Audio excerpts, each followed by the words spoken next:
Well, good afternoon, everyone. Welcome to another edition of This Week in the Busch League, hosted by the Chief and the Champ. I'm the Chief.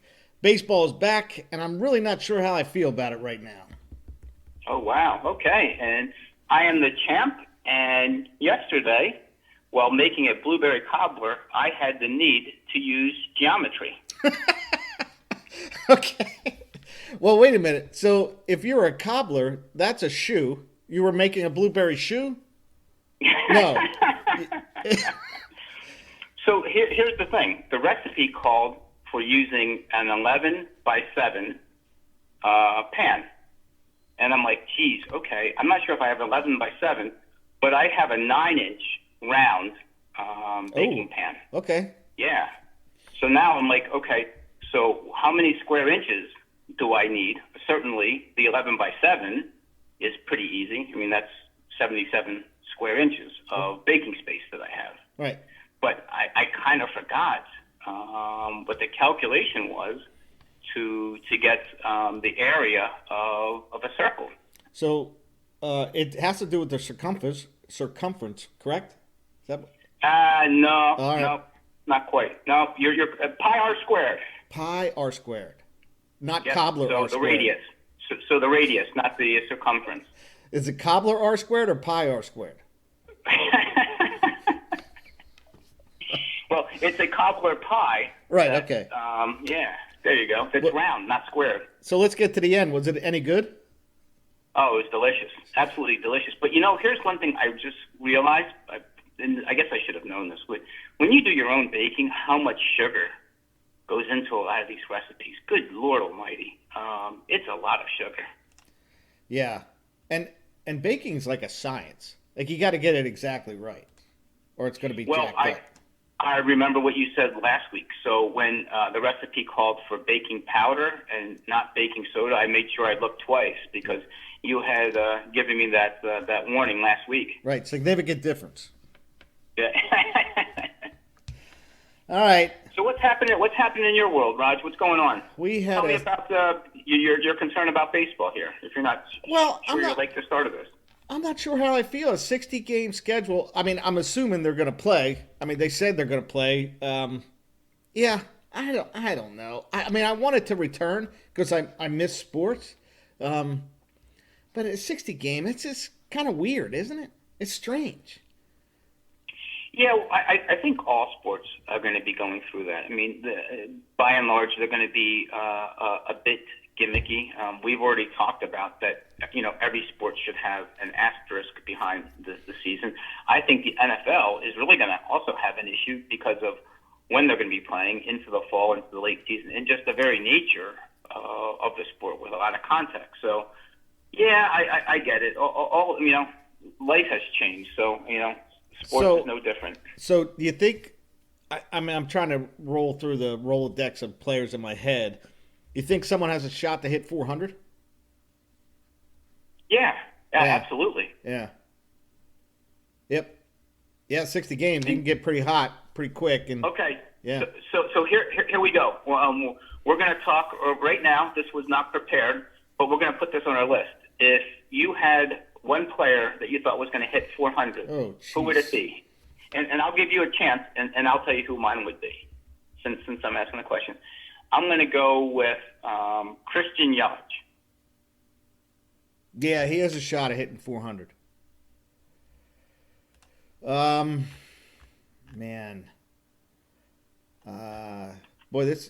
You it almost seems like you had that queued up. Huh? Well, I didn't. I mean, it wasn't that difficult. Yeah, no, I guess it's not. I mean, I guess, yeah, I mean, maybe Trout has a shot. I don't know if he can hit that high. Blackman's hit pretty high before, right? Who do you want me to put down for you here? I don't. You're struggling. No, I've never seen you struggle like this. I'm thinking out loud, and there's probably someone right in front of my face that could do this. Let me think here. You want to come back to it next week? No, fair's fair. Well, now that the Astros aren't don't know pitches. I was going to say Altuve, but I don't think he can do it now. Um, I think Blackman can do it, and I think Betts. Lindor. All right, I got to pick someone, right? Yeah. Yeah. All right, I'm going to go with Betts. That's okay. Yeah. I like your choice of Blackman earlier. Just Colorado in the summertime. I would have thought that's a. Plus, he's a really good we'll hitter. Go with Betts. Yeah. He's a really good hitter. All right, Yelich and Betts, right? I didn't want to pick Lindor because I don't want to pick American Leaguer. So. Okay. All right. Yeah. I got it entered. All right. All right. I should have just took the field. Wait. So when the Busch League, normally in the Busch League season, when the handicap comes out, usually it says space auditors, 2-1, Bearcats and Statmen 20-1, and then it has the field. So you're usually part of the field. Yeah, that's a big jump, 2-1 to 20-1. But all right. Okay. Yeah, so that's how I kind of feel. 60 games. I'm glad that it's back because, hopefully, if they play, I can watch it. We get, we're going to talk about our rotisserie league, the Busch League, to see what kind of format we're going to have. But yeah, I'm kind of. I look at it as I'm watching spring training and getting excited about it. No, I get it. I think I probably would have been a little bit more excited if they would have expanded the playoffs, right? Because if you go from 10 teams in the playoffs to, let's just say, 14 teams in the playoffs, that means you almost have half of those. I mean, it's a gimmicky season to begin with, so you're going to have a lot of teams. Even your Pirates might have a shot with 14 teams, and they get hot at the end. So I think I would have preferred that, but I understand why the players didn't want to give the owners give them that. So in a 60-game schedule, and because of all the stuff that's been reported, I can't remember. It's going to be 10 teams in the playoffs? Yes. All right. You got to throw a dark horse for me. Who could you see winning the World Series and you think, yeah, all right, I can see this team winning the World Series? All right, let's just say winning the National League. Winning the National League. Okay. A dark horse? Yeah. National League, I would say the Padres. I was going to say the same thing. Okay. Yeah. I think I think if those hitters got hot, they got some decent pitching. Kirby Yates could pitch freaking every other game here in a 60-game schedule. And if he can mimic what he did last year, they got a shot. Yeah. Of course, they could finish 10 games under, too. But yeah, but here's the interesting thing is that they have a lot of young pitching. Yeah. And it's going to be interesting to see how teams handle that. Do some teams say, well, it's a 60-game season, so we need to go all in? Or do some teams say it's a 60-game season, why start the clock already? But I think if it's only 60 games, everybody should have a legitimate shot at making the playoffs. Well, except for probably the Tigers. Yeah. Yeah, I'm pretty sure they're not going to make the playoffs. But yeah, I think the Padres actually have it would not surprise me. Because, with young pitching, and this from watching baseball this year, the problem with young pitching is the sustainability over a 162-game season. And major league hitters start seeing them over and over, they get a handle on them. And over a 162-game season, or say 30-plus starts, the three pitches that they got don't last long against really good major league hitting. So a 60-game season, yeah, they got a shot. The playoffs are the playoffs. I mean, anything can happen. Anything can happen with that team. So, I like the Padres as a dark horse. Yeah. Yeah. Wow, we agree on that. How do you like that? Yeah, that's funny that we both thought that. I think they have decent hitters too, that could get hot, and yeah, it's like a college season.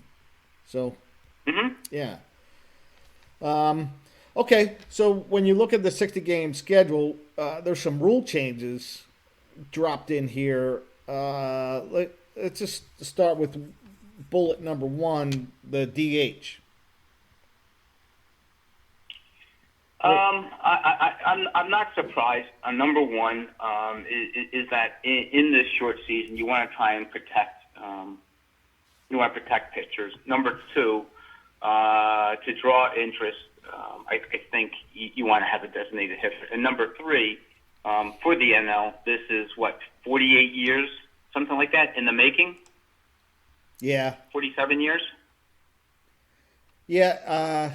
Yeah. Well, I don't even early 70s, right? 72 or 73, I believe. Okay.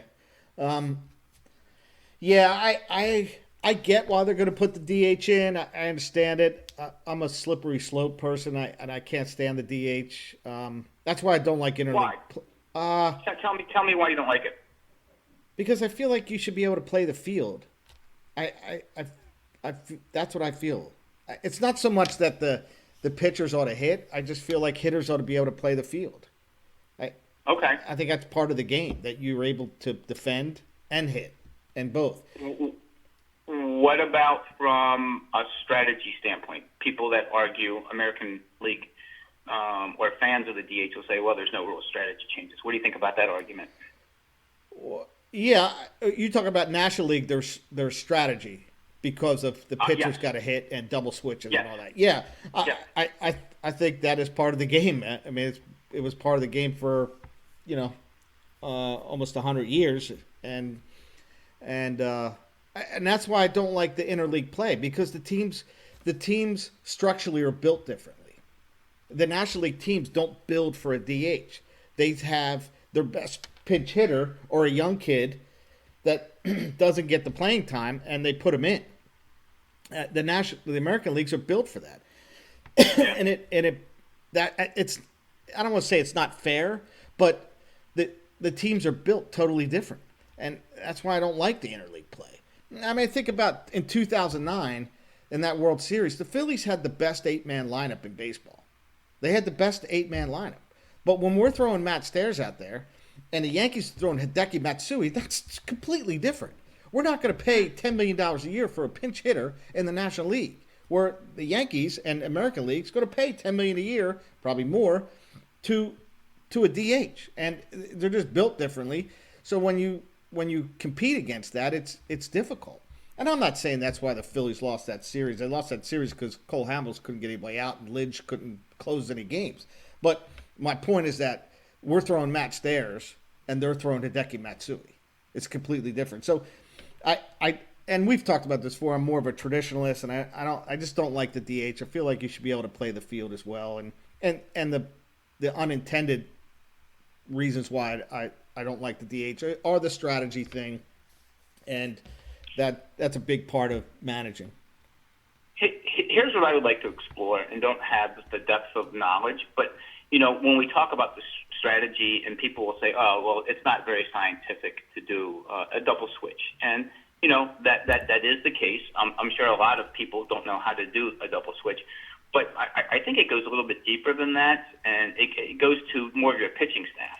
So when you're in the National League, when do you start warming up?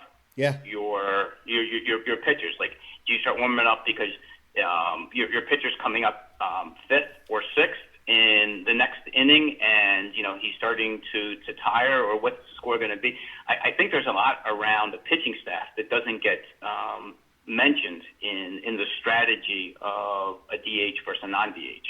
I agree with you. I mean, I think most people just think like, all right, someone else is hitting for the pitcher, but you're right. It's more than that. Yeah. There's more thought behind that than I'm going to put a regular hitter in there instead of my pitcher, because you're right. Once you get to the fifth, sixth innings, all that's got to be calculated. Mm-hmm. Yeah. And it's got to be calculated in a sense of, well, how many guys do I have to pinch hit for him? How many times am I going to make a pitching change? You definitely don't want the middle reliever coming up to hit, right? Yeah. Like, at least the starters get at bats, and they understand it. They have a plan. But But when you start getting that guy who pitches in the eighth inning, like Ryan Madsen, God forbid he gets up. That's an out.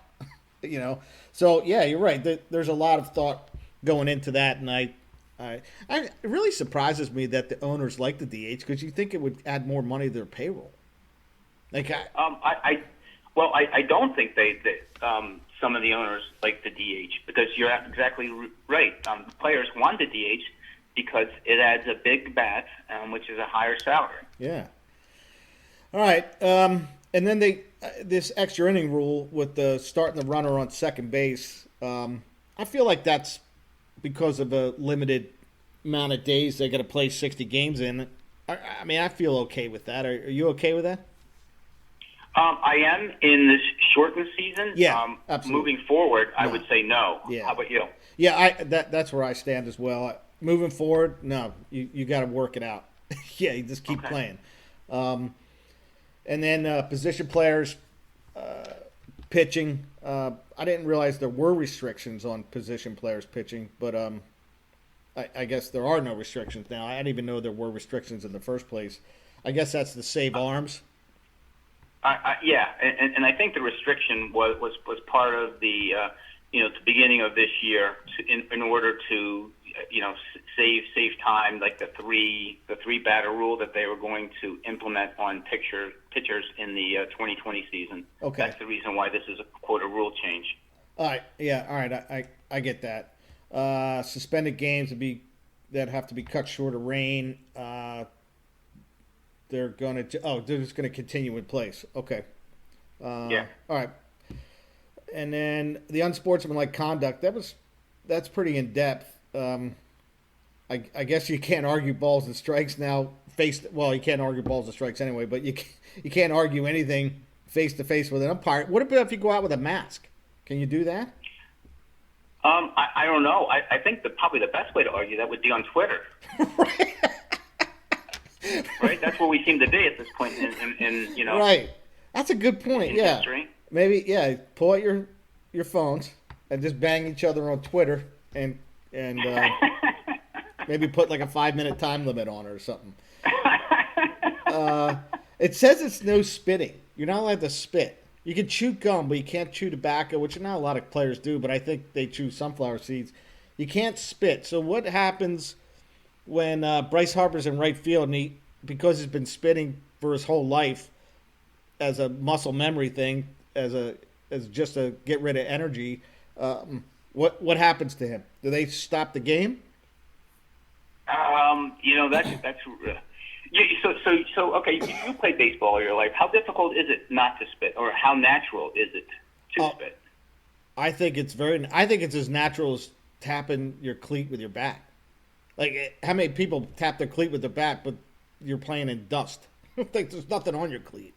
Yeah, you do it all the time. Hey, look at how many infielders fix the dirt. There's nothing wrong with Major League dirt. It's like there's no bumps in it. It's not like you're playing in Little League, right, where there's like giant soft holes in there. Yeah. They do that. I just think it's going to be difficult to regulate the spitting thing. Maybe they give warnings, maybe like soccer, they'll give a yellow card and a red card. Maybe. Yeah. I just see, when players are spitting in the dugout, people coming out with hazmat suits trying to clean it up or something like that, and then, taking them out, ejecting them from the game. It's going to be weird. Yeah, they'll have the grounds crew come out and cut out that piece of grass. Replace it with another one. Yeah, boy. And then the other one is the wet rag. So the pitchers are permitted to carry a small wet rag in the back of their pocket. Gaylord Perry's been doing that for decades. You imagine Gaylord Perry pitching with those rules? Wet rag filled with petroleum jelly? Or has it got to be water? I think there's a marketing opportunity for Gaylord Perry here, to make a comeback and, have his little insignia on the wet rag or something like that. Oh, my gosh. I'm trying to figure... I'm putting myself in the player's shoes. Like, I'm going to work with a wet rag in my back pocket. I'm not sure if I'd want to do that. What's the purpose of the wet rag? I think so they don't lick their fingers before they grab the ball. Gotcha. Yeah. Okay. So, although their finger's going to touch the rag, and it's going to touch the ball. So, whatever. Um, uh, and then they do have a trade deadline. Does that surprise you? A little bit in that in such a short season, everybody should still be in it by August 31st, assuming the season starts in July. If you're already bagging the season by then, I think you got bigger issues. But I think number two, I think trading is going to be really difficult in this environment because what are you going to do if you're, as the world stands today, if you're in New York where levels of coronavirus are going down and you're going to trade for somebody that's, let's just say from Arizona, Yeah. in a hot spot that might be, corona positive, it just adds a whole layer of complexity to trading. And then when someone from New York moves to Arizona, do they have to quarantine for two, Right? weeks? Oh my gosh. That's what I mean. Like, I'm not sure how I feel about it being back. I feel bad for these guys. Got to go through all this stuff. But again, I am looking forward to watching it. So, Well, let me ask you something, Raj. What are the chances, handicap this or percentage-wise, however you want to do it, that baseball actually does have a 60-game season followed by by playoffs? Do you think they're actually going to get through that entire season?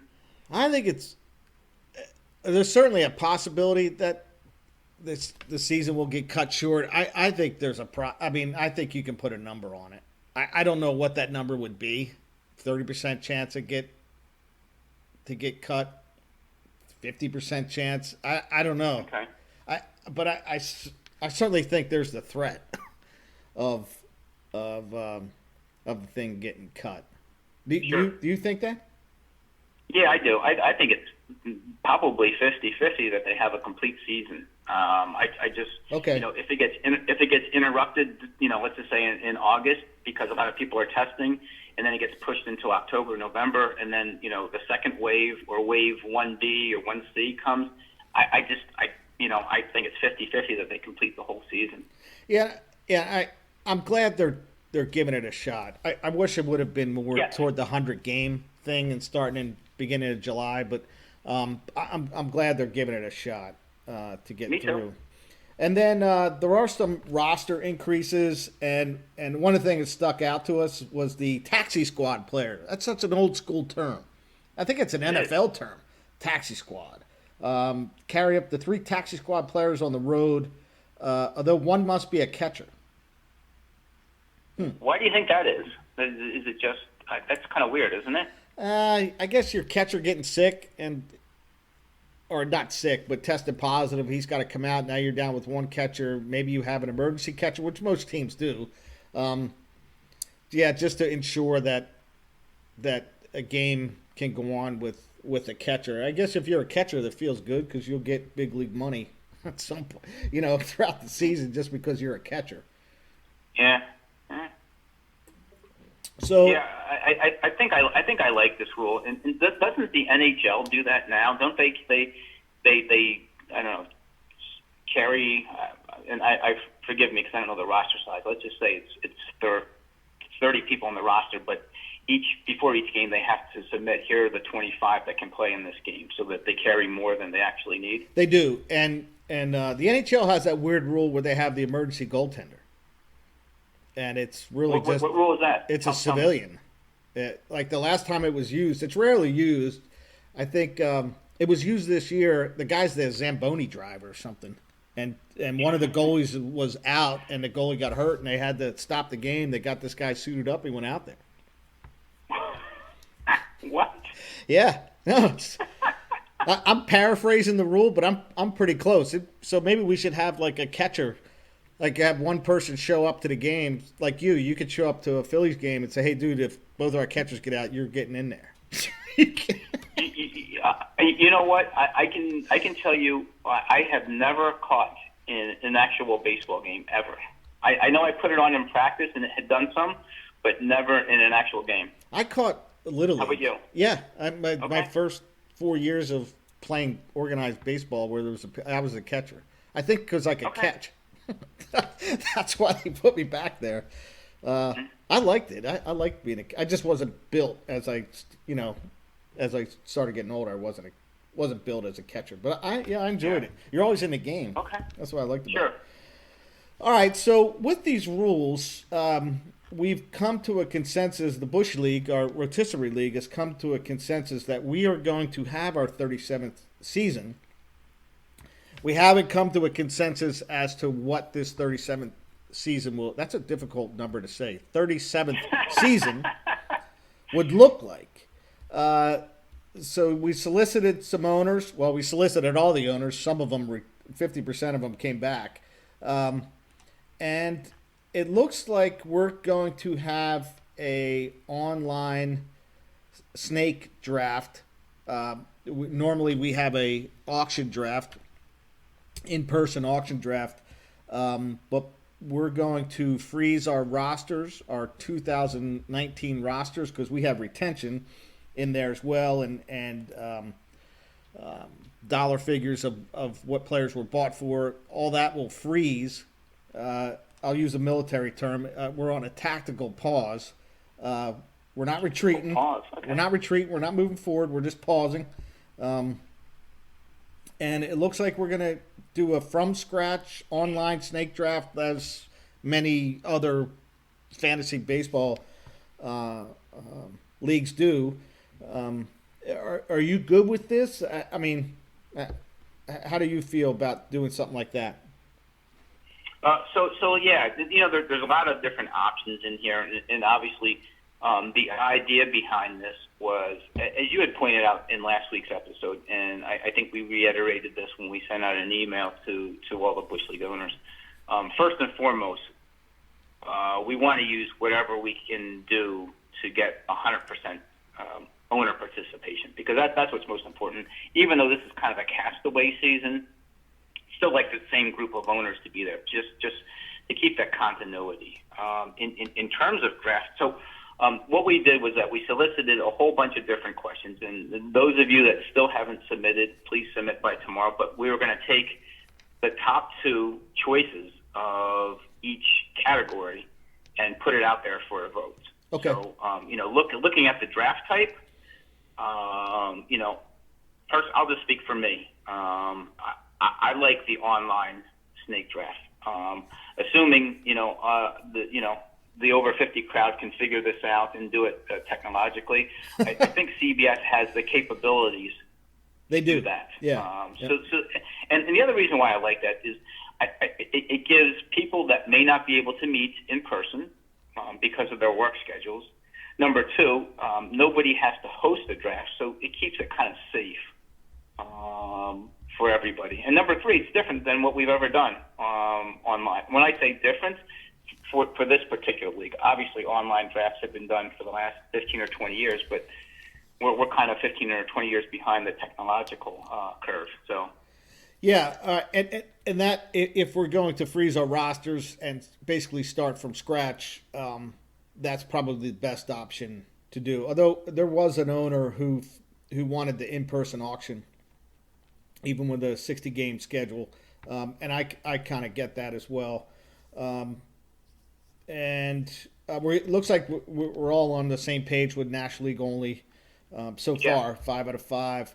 I'm going to come back to the categories in a minute. Okay. Roster size, our league holds a 23-person active roster with 10 to 12 reserve spots, depending on the year that we vote on having 10 and the year we vote on having 12.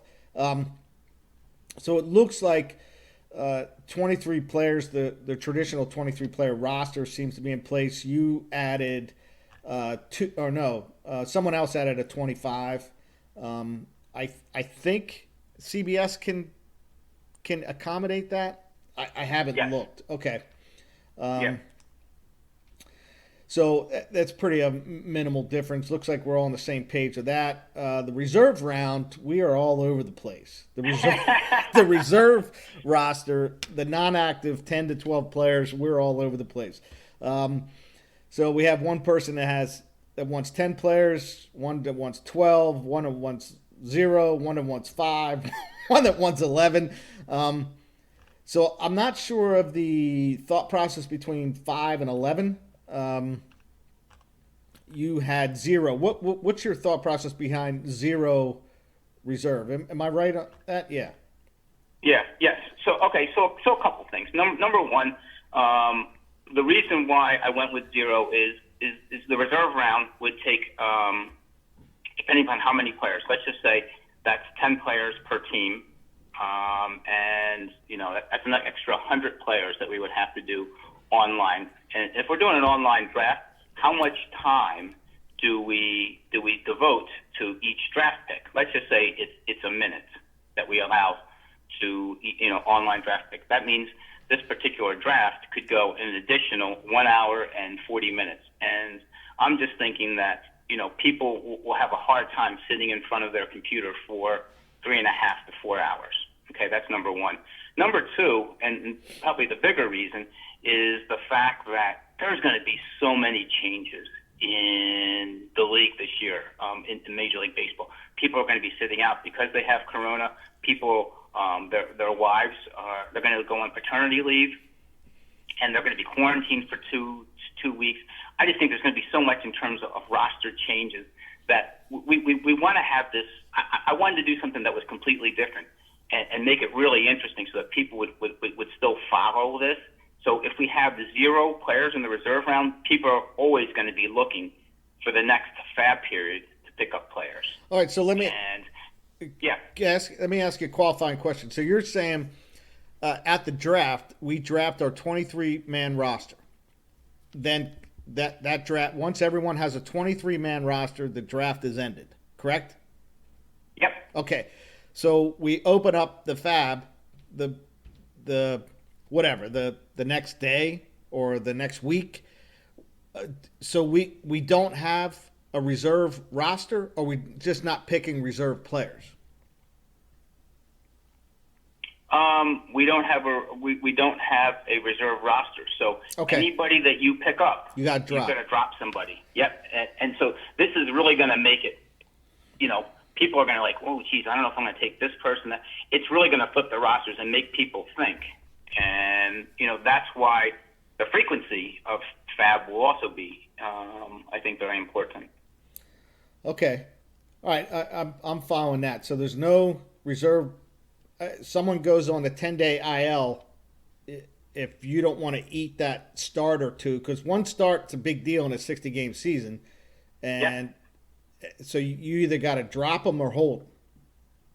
So yeah, let's just say you have Jack Flaherty, and he goes on the 15-day disabled list. Injured list. Now what do you do? Yeah, injured list. Sorry, did I say disabled list? We just got done talking about that. It's injured list. Good gosh, how I apologize for being insensitive toward that. But so what do you do when he's on the IL for 15 games? That's a quarter of the season. Yeah. Yeah. Okay. So that's kind of my rationale. You selected a reserve size of 12, which I think is what we currently have. Any thoughts behind that, or is that just a default? Well, that's because I'm a traditionalist, and that's what we do. So, but I see your time thing. I get that. And 12 is probably too high. I think we should have a reserve roster. I kind of agree with you that we shouldn't have a reserve rounds in the draft. But I think we need to have slots. Maybe not 12. That's probably too high. Maybe I'm more leaning towards the 5 right now. But I think we should have reserve slots to pick up players that we want to not necessarily wait, because there's probably not much waiting going on as it were a 6-month season.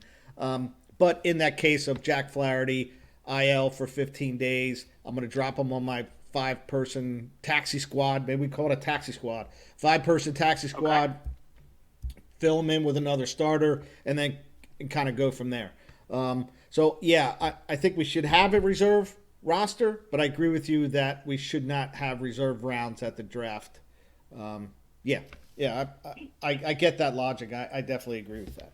In my mind, that makes what you're saying is that's a perfect compromise, and it makes for that first fab period to be wide open because you have the draft one Saturday, and then the following Saturday you can pick up 5 more players, and that'll be like Fab Palooza or something like that next Saturday. Fabulous. Yeah, man. Yeah. Yeah, and you don't have to pick up the 5 players that week. You don't have Right. to pick up 5, right? You can pick up 1. You don't have to pick up any. But I Yeah. like the idea of having the roster, the reserve roster. Okay. I definitely agree about the reserve pick online. So obviously the FAB, and for those who don't know, it's the free agent acquisition board. Bidding. Yeah, because Yep. that is an auction, blind auction. Fab frequency, we're a little all over the place with this as well. We got 2 weekly, 2 twice a week, and Whoa, I messed up somebody's here. 1 daily. I messed up. Yeah, I messed up Tom's. I think his is daily. Okay. Not twice a week. All right, Sorry. so we got 2 weekly, 1 twice a week, and 2 daily.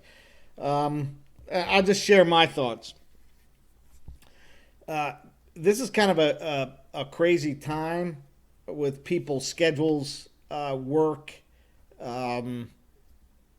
Yeah, so I feel like a daily, not everyone would be able to do that. That's my thought. I would agree with you. I'm used to a daily league. Being in the Republic League that Bob Freeze runs, so it's not all that difficult for me to do. I actually split it down the middle, and I said I picked twice a week, and that's assuming that CBS can handle that. And I'm thinking, the twice a week would be like you'd have to submit Thursday night and Sunday. I don't know, Monday night or Okay. something, Thursday night and Sunday night or something like that. Yeah, so that you basically have the weekend games and the Monday, Thursday games. However that falls, on the calendar. That was kind of my thought. So, weekly is kind of tough because a lot of changes are going to happen this year. Yeah, so we definitely need the other owners to kind of weigh in on this because Yep. yeah, we're all over the place. Winnings. So for those who don't know, everyone kicks in $50, and I think it's been $50 for the past 37 years. We're a little, we're not all over the place. So there's 3 of us that say we should continue with the $50. Someone, I think you put in prorated based on number of games. Is that completely prorated or 70% of the prorated? What? Yeah, well, it was meant to be a bit tongue in cheek like that, but Yeah. I like it, and I think the answer to that is if you and I are in front, then it's the full proration. If we're behind and are not going to get any money, then it's 70% of the proration. Well, after 37 years, I'm in the rears on this anyway, so I just said I kick in the $50. It's my annual fee to join the league. Everyone else is gambling to try to win, and it's not gambling for me. It's just my entry fee. Yeah. So, and then Bill said 0. So, yeah. So I think we're close. Probably we're probably going to be leaning towards the $50, but we'll see it when the other 5 weigh in. Draft day gimmicks. Yeah, so we can circle back to that as to why that's even on there. People changing their names. You had a player from each team, kind of like the All-Star game. Is that a player from each team on your active roster each week? No, draft day. That's how, because I think it would be too difficult to figure that out each week. And if somebody misses it the first week, or excuse me, during the draft, or excuse me, after the draft, Yeah. I think it's too difficult to monitor. But I'm saying on draft day to add a little bit of a challenge that you have to pick up 1 player from each NL team. So 15 different players of your 23, assuming a 23-man roster. And, we could pressure check that before before the first game, so that if somebody, let's just say, does not have a pirate, after the draft is concluded, he can go back in and pick a pirate of his choice. But it's after pick number 230. So I would imagine pick 231, and being that you missed a pirate, you're not going to do very well. It might be Never Sakis is the pitcher you might have to pick up. I would argue. Sure his first name is. I would argue that that probably true. It's definitely true for the Marlins.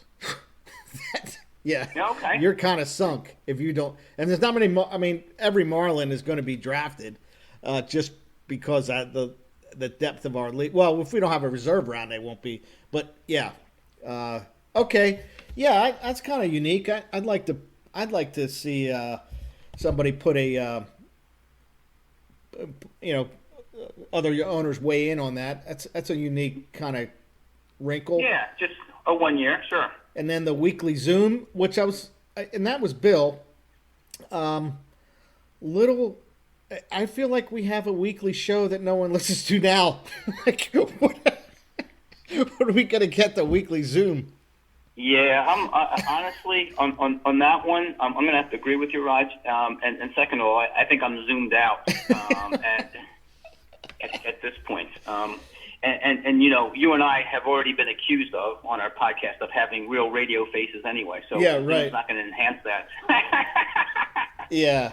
And then lastly, before we circle back to the categories, in-person draft, a little surprising. Pretty much there was 5 owners that responded thus far, and 4 of the 5 would agree to come to an in-person draft. So, yeah. Well, yeah. Let me add to that, because I'm like Tom. I put no. He said no, although he would come and join. I would do the same. I just don't want to have anybody that feels uncomfortable because of health conditions, of people that they may carry if they're asymptomatic, if they have pre-existing conditions or their family does. I just don't want to put people in that spot, and I want to give them the option. Okay. Yeah.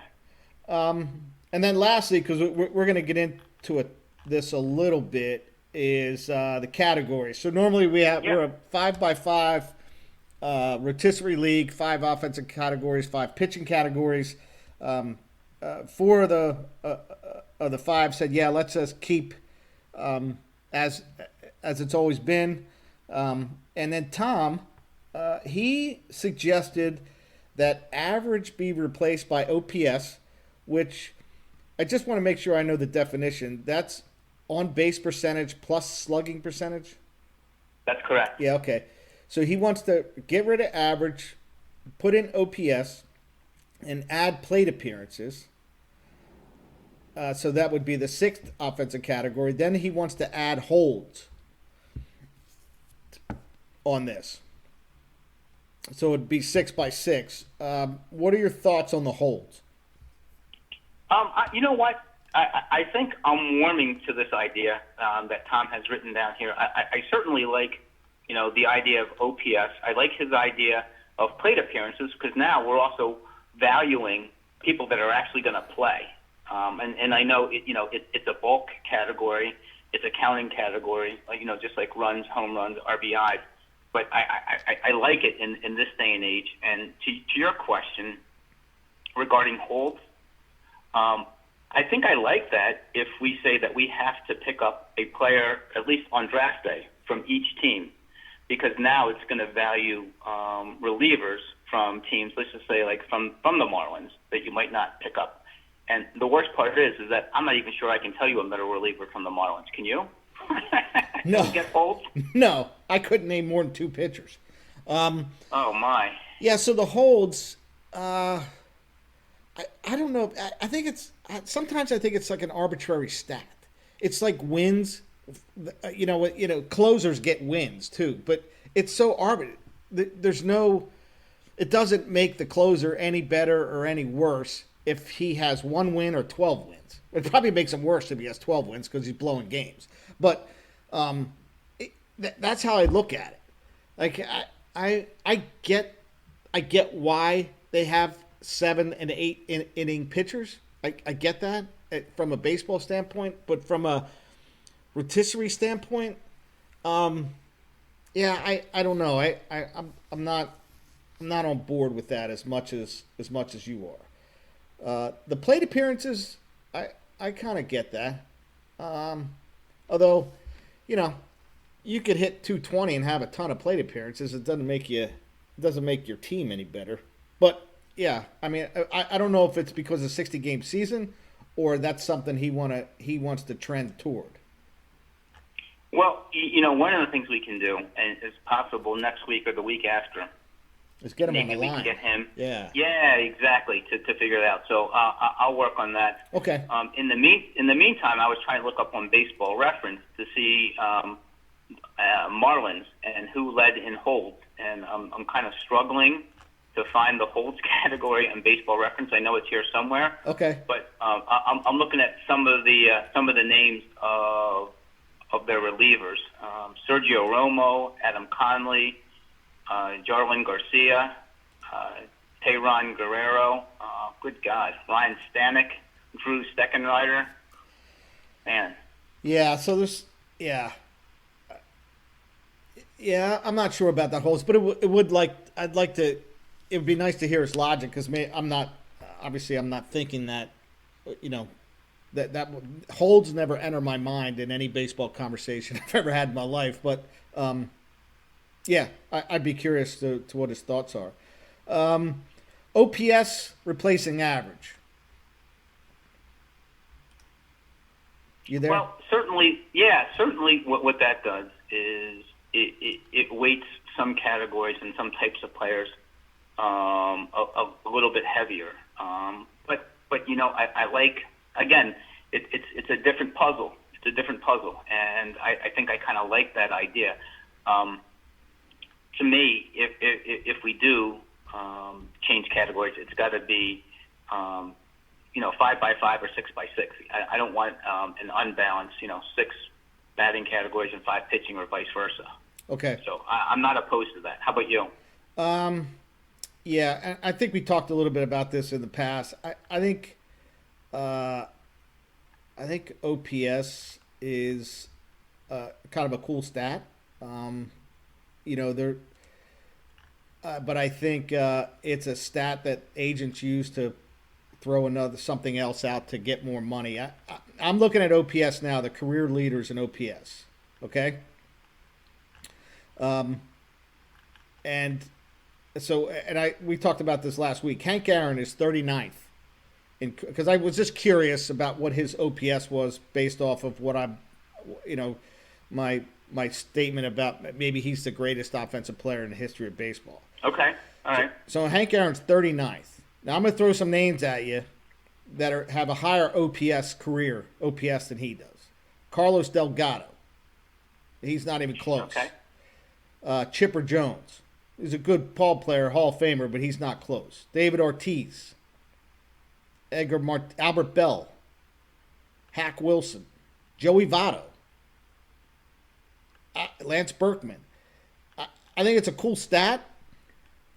I don't think it's indicative of how good a player is or not. I don't. I just don't think it is. Let's jump back for a second. What was Hank Aaron's career OPS? Hank Aaron's career OPS is, I'm just going to round it off, 928. Wow. It's a career OPS. Yeah, Carlos Delgado's 929. So, when we're looking over people's careers, I think we also have to put, if you could filter on or say a data search that says over X amount of at-bats. I don't know if that number is 10,000 at-bats, that type of thing, because I don't know if Carlos Delgado, if his career was long enough, and he may have, the advantage of. But think about it. He played 17 years. Okay. Wow. All right. But look at it this way. I don't think OPS, in terms of looking at it as a stat, really changes all that much over the course of generations of baseball players. Do you? What do you mean? Well, like in today's game, the home run is, well, okay, maybe it does. I guess what I was saying is that since it really magnifies, you getting on base, which is an increase in walks, which there seems to be a lack of these days, right? There's very few Joey Votto types, and there's more people swinging for the fence. But then OPS also values, extra base hits, and you can really get, a lot for that because OPS will then affect on base and your slugging percentage when you hit for extra bases. Right. So, all right, let's deal with Votto because he's a good example of this. So his on base percentage, he's led the league 7 times in his 13 years. He's led the National League in on base percentage. He's also led the league in walks 5 times. Yep. So my argument to this is Votto is there to knock in runs. That's what his job is. And him walking doesn't help. Hank Aaron never walked 100 times in his career in a season. And his job is to knock in runs. Your and I job, if we're playing baseball, is to get on base. Is to okay. I was going to say walks. Somebody has to be there for them to knock in runs. Yeah, right, but you're not your 3-hitter, right? So that guy's supposed to knock in runs. Yeah, and that's why I always thought about Abreu. Like Abreu would do that. Abreu would have a lot of walks, and I don't, that's why I struggle with him a lot. Of course, Bonds would have a lot of walks, but literally they wouldn't be strikes. They would be balls that you could even swing at half the time. So that's why I look at OPS. I think it's a cool stat. I don't necessarily think it makes, one player better. I don't think it's a good indicator of whether a player is better offensive player or not. It's just my opinion. How about this? How about if we substitute FIP for ERA? What is FIP again? Do I have to use geometry to figure that out? Fielding independent pitching, which takes out, I guess, I don't know. Maybe we'll come up with some kind of conclusive. I just like using the term that nobody knows, including myself. Well, what kind of FIP does the guy have? You like saying that? Yeah, exactly. I like to try and confuse people, and then when they ask me, I don't really have an answer for them. So, hey, can I take a guess on who the all-time leader is in OPS? Because I haven't looked at it. Yeah, let me just make sure I got it. Okay. Yeah, go ahead. Yep, yeah, go ahead. I'm going to guess that it's probably Barry Bonds. No, it's Babe Ruth. Babe Ruth? Okay. Yep. Where does Bonds figure in there? He's 4. So you got Ruth, Williams, Gehrig, and Bonds. And okay, so give me the top 10. Let's just see. Okay, so there's 4 Hall of Famers, right? I mean, Bonds should be a Hall of Famer. Yep. Yeah. Jimmy Fox is 5. Hank Greenberg is 6. Rogers Hornsby is 7. I'm sorry, who was that? Rogers Hornsby is 7. Roger Hornsby, yep. Mike Trout is 8. Okay. Manny Ramirez is 9. And Mark McGwire is 10. Wow. Okay. So those last 2, I mean, I guess what that points out to me is that obviously the first 7 are Hall of Famers. Number 8, Mike Trout, should he continue on his pace, is going to be a first-round Hall of Famer, which I don't know about you, but I got to start watching some Angels games now because this guy's a stud. I don't really get a chance to see him play. Do you? If I catch him on TV, I'll watch him, and then I watch him hit home runs in the beginning of the All-Star games. That's what I watch Mike Trout. And then I think Manny Ramirez is a Hall of Famer.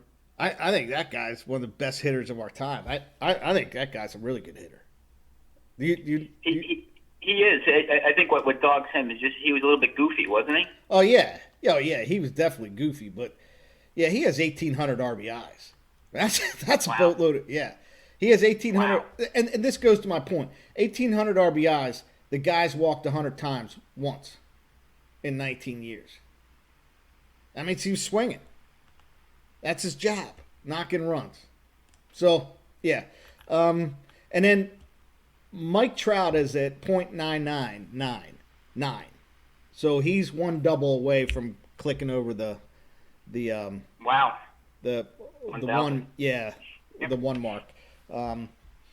Yeah, so that's my thought on OPS. I think it's a cool stat. And they have OPS Plus that I guess adjusts for where you play, and again, it's a cool stat, but what wins games is runs.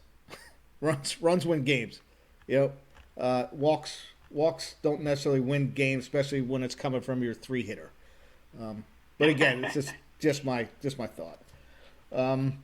So yeah, so that's something we probably have to put out there to see if people are interested in changing. Yeah, I like the thoughts. Yeah. I like that people gave it, a good thought through the season. And then Possible owners. the other gimmick part was apparently this Tom Freeze Bearcat email got some legs and people talking about changing their name of their team.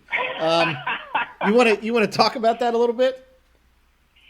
Yeah, if I might, and I'm going to have a hard time reading this because this is vintage Tom. All right. So the email, for those of you who did not see it, for those of you who didn't understand it, I've known Tom since I was 7 years old, so I've known him for 50 years, and there's still times I don't know what the hell he's saying. So don't feel bad. All right, here's his response. Since my current favorite live sport is listening to and watching Michelle chase the squirrels off our deck, I'm about ready for anything. I'm not sure if or how they keep score, but judging from the amount of bird food that Michelle puts out in the feeders, the squirrels are winning. If we do have a gimmick league this year, I'd like my gimmick team name to be the Voracious Squirrels Who Tolerate Snakes, Don't Keep Reserves, Go Out Every Day and Get What They Need, and Don't Worry About Tomorrow or Next Spring. The squirrels don't go anywhere but the deck and then back to their nest, which has internet connection. So they are available to participate anytime. Right. So, yeah. So that got some legs. Apparently, people read that, and yeah, that does sound like him. Yeah. So he actually put it in there that he's gonna new team name that he's that's what he's going to be called. Are you cool with that? Right. I am. Yeah. If we just diagnose or just can take a look at what Tom's saying. He would like the team name to be Voracious Squirrels Who Tolerate Snakes. Yep. I think what he's saying there is right. Tolerate a snake draft. Okay. Don't keep reserves. Go out every day, meaning fab every day, yeah. and get what they need. Yeah. And don't worry about the previous year. Right. Tom writes a little bit in code. I think had he been around, there's going to be, and not to sound too sacrilegious, but maybe he can add another, book to the Testament. Because he writes in that kind of fashion. You got to kind of read through things. You can interpret it any way you want, which is the brilliance of Tom. That's funny. And then you had a new team name as well? Yes. I would like mine to be, I'm keeping along the same line. Since Tom's going to put animals in here, I'm going to keep with the animal theme, and mine's going to be rabbits, rabbits, rabbits. Okay. All right. How about you? I kicked it around, but I'm pretty superstitious, and if I win this year, I don't want that. I want it to be my team name. So that would be my superstition is I'll change my name, and then I'll win it in a 60-game season, and I don't care if you people think it's asterisk or not. I'm claiming that as a win. So I'm going to keep my team name. Well, I think we've talked about this before, right? If you win, there's no asterisk. You meaning and whoever. If other people win, then of course there's an asterisk. Right. So, yeah. So I kicked it around, but I'm not, and it's no logic whatsoever other than general superstition. So that's where I'm at with that. Okay. All right. So can I ask you a question here? Yeah, go ahead. So, you retired, what was it, about 3 years ago? 3 years ago. The military, 2017, yeah. And, Yep. It was a great event, well attended. Your whole family was there. Some Busch League members were there. And during that speech, which was a very good speech, you gave a shout out to the Busch League, which was awesome. Right. So retirement meant in the Busch League usually done is done. There's the done is done rule. So what we found out 3 months later that you were going to be an instructor, ROTC instructor, right? Which you've done for the last 2 years. 3 years. 3 years? Yeah, 3 years. 3 years. Yep. Okay. All right. And so now you're retired from that, and now I find that you've taken on you're done with that. You've retired from that, and now you're picking up another profession. Can you talk about that? Yeah. So I didn't retire from the teaching. I just wanted something different. I didn't get bored with it. I was working too many hours. Okay. That was I was working too many. Like, we would do stuff on the weekends and at nights, and I just didn't want to do that anymore. Like, I didn't want to do that. I enjoyed it, but it was strictly self-centered selfishness why I found something else. So now I'm working for the Department of Navy. I started on Monday doing supply work, what I've done for 20 plus years in the Air Force, and I like the working from home thing. I really like that because my commute is about 30 seconds now. Just get downstairs, right? Yeah. So, okay, are you? Is there a pattern here? Are you going to try to get to all branches of the military, or now that you have the Air Force and Navy, is Army and Marines, going to be somewhere in your future? Well, the Marines are part of the Navy, so I feel like I hit two of them right there.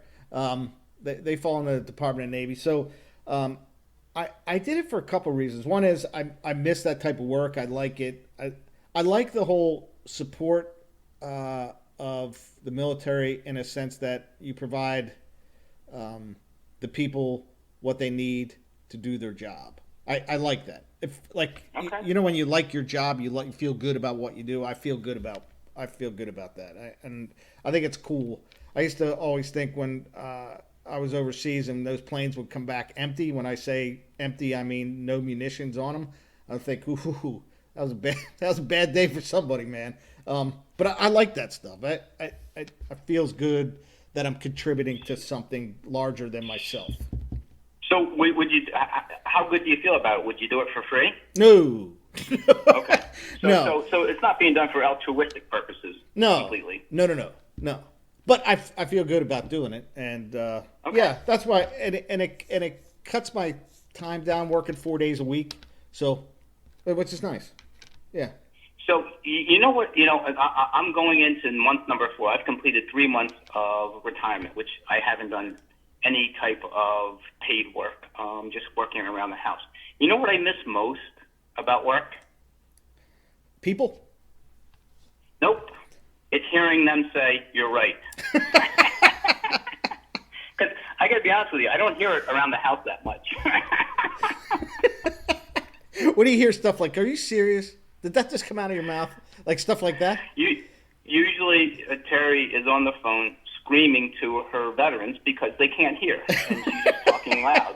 And usually, I'm like, "What is?" Or I'll come out and after playing out of the park baseball and complaining like a player got hurt, and she's just waving at me, telling like you got to be quiet here. I'm talking on the phone. You can't be interrupting me with your childish games. That's an awesome story.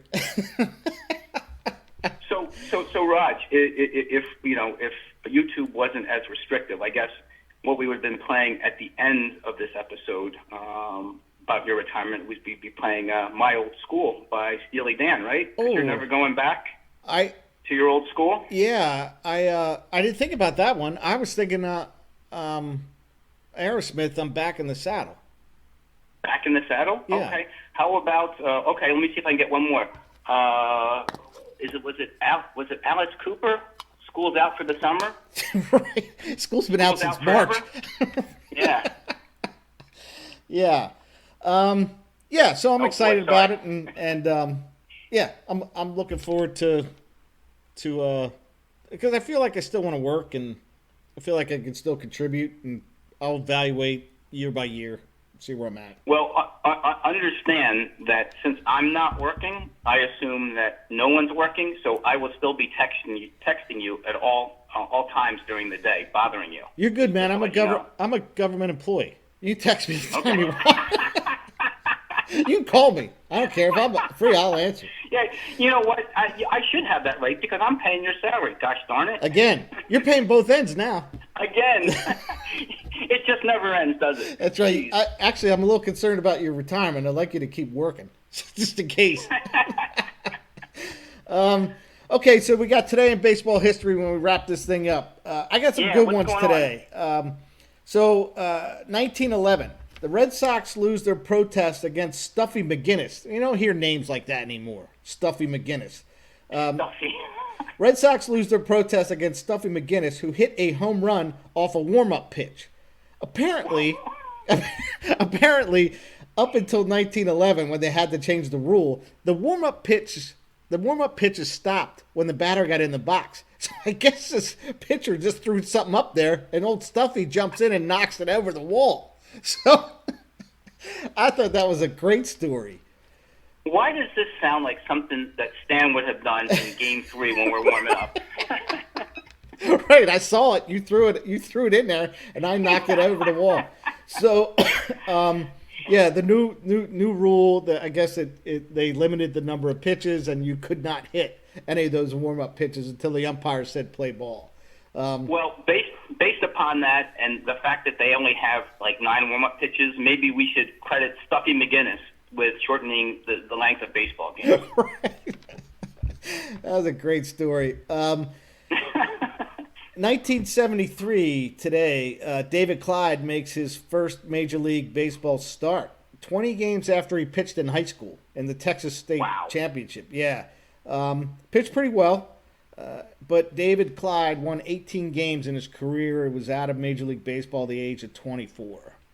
So he was one of those high school kids that came right out of high school right into the big leagues. Was he the number 1 draft choice that year? He was the number 1 overall draft choice in 1973. Okay. Picks 2 of the next 3 picks were Hall of Famers. So who were they? Robin Yount was picked 3rd. Dave Winfield was picked 4th. So wow. Yeah. Texas missed the boat on that one. But you know what? This goes back to what you were saying about the Rangers organization back in the 70s, right? And getting rid of Whitey Herzog so, and Madlock and then the number 2 pick was a Major League catcher for quite a long time, John Stearns, who played with the the Phillies and the Mets. Yeah, he was traded from the Phils to the Mets, I think, for Tug McGraw. But he was a hot prospect, and he played a long time in the big leagues. And then lastly, all right, that's good. Yep, go ahead. Lastly, I was gonna say, that's what you expect out of possibly a number 2 pick. Yeah. Getting a Hall of Famer is you can't really expect that, but if you can get somebody that's going to have a 10-year career, in Major League Baseball, that's not bad. That's not bad for overall number 2 pick. No, and I think he got hurt with the Mets. I think he got run over and hurt. I think actually Dave Parker hit him. Actually, boy. Yeah, I think Dave Parker hit him when Parker broke his jaw. Remember, Parker used to wear that like football mask one year. Yeah. So we're going to stay in Texas, 1977. Now this is crazy. This is like crazy stuff. Okay, 1977. Billy Hunter was hired as a Texas Ranger manager. Right. He's the 4th manager of the team that week. The 4th manager that week. So in 77, Frank Lucchese got fired. What prompted the managerial change. Eddie Stanky pitched. He managed the game and then he quit. He went back home. This Connie Ryan, who was probably a bench coach, refused to assume the full-time role after he was the manager for a game. They offered the job to Harmon Killebrew. He said no. So Billy Hunter gets hired, and then I'm thinking like, wait, how'd you like to feel like Billy Hunter? Like, all right, well, the guy they wanted quit. The other guy they wanted said, I ain't doing it. The third guy they wanted said, no, I don't think so. And then he gets hired. So oddly enough, they finished in 2nd place. Wow. Yeah, they were 8 games behind the Royals, and Billy Hunter went 60-33. So maybe he was the right choice. Yeah. So I thought they were pretty good stories in Major League history today. Yeah, those are really good. Yeah. Okay, just to wrap up, we need to, I guess we'll text these other 5 who haven't responded because they're really going to need to weigh in on some of these things, on some of these questions that we went over. And then you're going to reach out to Tom's people to try to get him on the line for next week. Yes, I will do so. Yeah, just want to make sure. Good point. I will ask everybody. I'll send out another email today to make sure that they get their selections in, so that hopefully we can take a vote sometime this week, and then present those findings next week, 4th of July week. Yeah. So that we have, from that point, we have 2 more weeks before the start of the season. So, or 2.5 weeks. So, very good. Good show, Raj. Okay. So we'll probably have it on the show's probably going back to Sunday next week since I'm working. I actually have off on Friday, so maybe we can do it Friday as well. Hey, I'm wide open. Okay. All right. You got anything else? No, everybody just stay safe and have a good week. And respond to our emails. And respond to emails, damn it. All right, buddy. I'll talk to you next week. All right. See you, Chief.